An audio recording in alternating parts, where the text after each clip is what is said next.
This is Dwayne, and this is more good stuff you really ought to know. Today we're going to look at three magical chords. I say they're magical because they do have some qualities that are very unique to chords. They're the only chords in existence that have these particular qualities, so I want you to learn them well. Okay? Very few people know about the qualities of these chords, so you'll put yourself in an elite group if you really understand what you're going to learn about these chords. This is going to take a little longer than we usually take in these mid-month kind of tapes, but bear with me here and get to your piano so you can play the notes that you see in front of you and that I explain. Okay? First of all, let's just play those three chords. Those are diminished seventh chords. The first one, the second one, and the third one. Okay? Now the notation on them is, it may strike you as a little funny. In other words, the first chord is C, E flat, G flat, and B double flat. Okay? Now B double flat in actuality looks like an A, doesn't it? And you may wonder why they don't write an A. Well, there's other reasons, but one reason is that if they did, you wouldn't have a stack of thirds. In other words, you'd have line, line, line, space, right? You wouldn't have equal distance between the four notes. Okay, so that is an A indeed, but it is written as B double flat. Okay, now the next one I think is self-explanatory. The next one, the top note is written as C flat, isn't it? Okay, now let's play those three again. The first, the second, the third. Notice something, they all sound alike, don't they? Okay, I want you to notice something else, that they're all a half step away from one another. In other words, play the first one.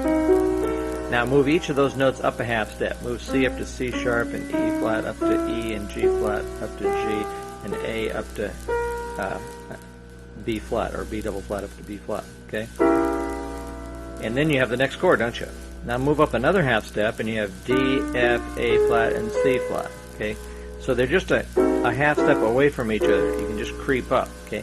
Now play that third chord, D, F, A flat, and C flat. Now move each of those notes up a half step. Do you have a different chord? I'll let you think about that for a minute. Is that a different chord than the three we've had? Or is it in some way like one of those chords? That's right. If you said it's exactly like the first one, you're exactly right. It's like the first one, it's just upside down, isn't it? In other words, instead of C being on the bottom, now C's on the top, but all the notes are the same. You still have E flat, G flat, B double flat, and C. Gotcha. Okay. Go up another half step, and what do you have? E, G, B flat, and D flat. What's that? That's an inversion of the second chord. Go up another half step, and what do you have? F, A flat, C flat, and D. That's an inversion of our third chord, isn't it? Okay. Now we can keep going up like that till the cows come home, and we're never going to run into a different chord. We're never going to run into a different chord. Okay, there's only three of them. In other words, these are called diminished seventh chords, and there's only three in the whole wide world. Okay, now notice that each interval in this chord is a minor third away. In other words, it's, if you want to count half steps, it's 1, 2, 3 half steps between C and E flat. And it's 3 half steps between E flat and G flat, and it's 3 half steps between G flat and B double flat, and it's 3 half steps on up to the octave note C. Okay, so it's a stack of minor thirds. Now that's why it sounds so unbalanced. It is unbalanced, isn't it? It's not a combination of major and minor thirds like most chords. You see, a major chord is a major third with a minor third on top. A minor chord is a minor third on the bottom and a major third on top. A minor seventh chord is a minor third, a major third, and a minor third. A major seventh chord is a major third, a minor third, and a major third. Okay, so most all chords have a combination of major and minor thirds, but not so with diminished seventh chords. They're all minor thirds. Okay, so another quality that these chords have is that any note can function as the root. Play that first chord. We'll call it C diminished. But if I call it E flat diminished, I would be right too. If I called it G flat diminished, I would be right. If you called it B double flat diminished, you would be right too. In other words, any note that's in the chord can be the name of the chord. Any note that's in the chord can be the name of the chord.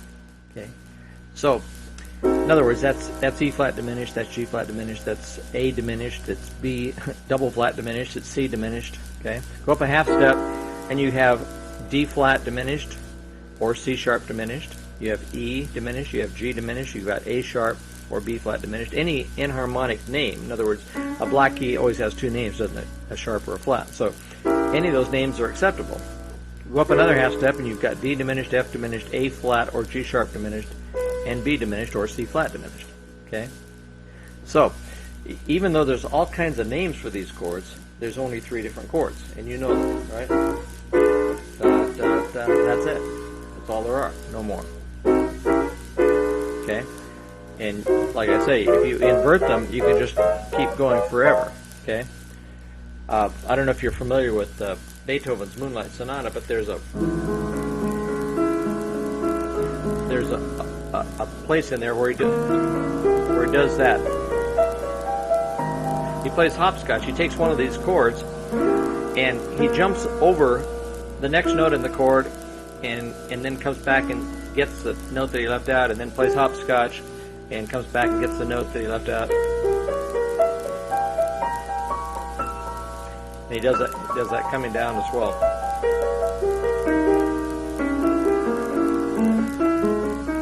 And you know, there's some other things to it. I don't have the music in front of me, but you get the idea. Okay, and a lot of music is like that.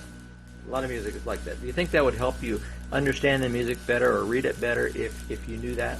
If you knew that was just all that it looks hard on paper. It looks really hard on paper, but in reality, it's not hard. Have you ever noticed how reality is like that? Lots of reality it's hard to understand because the words get in the way. Okay, but the reality itself is not hard. It's the reality is simple, and that's how this is. Okay, once you knew what he was doing, knew he was playing hopscotch over just the 4 notes of that second chord that we learned, C sharp, E, G, B flat. Well, you know, then you could do it too, couldn't you? Okay. He does it with a couple chords, by the way, in Moonlight Sonata. And many other composers have done that as well. Okay, let's look at another quality of this chord, of all these chords. Play the first one, C, E flat, G flat, and B double flat. If you lower any note of that chord by a half step, any one note, not 2, just any one note, if you lower any one note, it becomes a 7th chord. Like, play the first chord, then lower C to B. What's that? That's B7. Okay? Play the chord again. Now lower the second note, E flat to D. What do you have now? D7. Take the third note, G flat, and lower it to F. What do you have now? F7. Take the last note, the B double flat, lower it to A flat. What do you have? A flat 7. Whatever note you lower, that becomes the name of the chord. In other words, if you move C down to B, that's B7. If you move E flat down to D, that's D7, and so on. Okay? Come up to the next chord, play the second chord. If you lower C sharp to C natural, what do you have? C7. If you lower the second note, E to E flat, what do you have? E flat 7. If you lower the third note, G to G flat, what do you have? G flat 7. If you lower the last note, B flat to A, what do you have? A7. Okay? Let's do the last one too, the third one. If you lower D to D flat, what do you have? D flat 7. If you lower F to E, what do you have? E7. If you lower A flat to G, what do you have? G7. If you lower B to B flat, you have B flat 7. And you're saying, at this point probably, I hope not, but you're probably, some of you are saying, so what? Well, here's what. If you know that by lowering any note of a diminished 7th chord a half step gets you to a 7th chord, a 7th chord always wants to move up a 4th, so you can use it to modulate between keys. For example, if I'm in the key of C, say I'm ending in the key of C, and then I get to that diminished 7th chord. See, I just play in the key of C, then I play the C diminished 7th chord and lower C to B. That's the 7th chord, that's B7th, and that modulates me nicely to the key of E. See that? Let's say that I'm ending in the key of C. Now I play the diminished 7th chord and I move E flat to D. Now I'm in the key of G. Right? It depends. I mean, it doesn't matter whether I'm playing blues or praise music or classical music or new age music. You know, it all works. Let's do another one. Let's take that first chord and lower G flat to F. What do I have now? I've got F7. I go right to B flat. Okay, so I can use it to modulate. And that's true of any note of any of those three chords. Okay? Now, I'm going to teach you one more thing and then I'm going to let you go. Well, no, two things, sorry. If you lower any, if you raise any note of a chord, any note of one of those chords, doesn't matter which one, what you get is a minor seventh chord. Like, raise the bottom note of that first chord. Raise C to C sharp, or D flat. What do you have? You've got a chord that's hard to figure out, don't you? No. You've got an inversion of F sharp minor 6. Okay? Now come back to the first chord. If you raise the second note to E, what do you have now? You got A minor 6. Okay? Alright? So, I won't belabor the point, but any of those notes, any of those chords, just raise one note and you got a minor 6 chord. That can be useful in your improvisation later on. You may not be ready at this point, or you may not see the point, but believe me, there is a point. Okay? If you raise any two notes, you've got a major 6 chord. For example, play that 6th chord, that first chord, C, E flat, G flat, and B double flat. Raise the bottom note a half step from C to D flat, and raise the top note from A to B flat. Now you've got G flat 6, don't you? Okay? Could you use that to transpose? You betcha. Listen.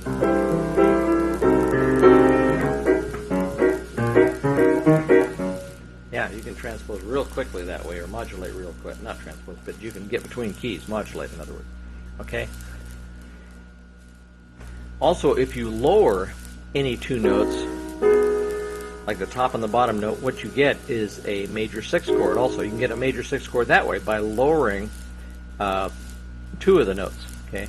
Not one, not three, but lower two of the notes and you get a major 6 chord. For example, on that first chord, if I lower C to B and I lower the top note from A to G sharp, I've got B6 chord, don't I? See that?